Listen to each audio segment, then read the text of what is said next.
may isa pagid kapaanggid nga ginsugid si Jesus. Nagsiling siya, may isa ka tawo nga may duha ka anak nga lalaki. Nagsiling ang manghod sa iya amay, "Tay, ihatag na sa akon ang akong parte nga palanublion." Gani ginpartida niya ang iya mga pagkabutang sa ila nga duha. Pagligad sang pila ka adlaw, ginpamaligya sang manghod ang iya parte kang nalakat sa malayo nga lugar. Kagidto nagpagusto siya gasto sang iya kwarta sa wala gid sing kapuslanan. Sang naubos na niya gasto ang iya kwarta, nag-abot ang perte nga gutom sa sadto nga lugar. Binudlayan gid siya. Gani nag-obra na lang siya sa uma sang tao nga taga didto bilang manugbahog sang baboy.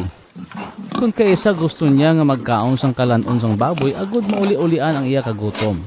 Kay wala gid sing may nagahatag sang pagkaon sa iya. Kang ulihi, nakatulupangod siya si ang kahimtangan.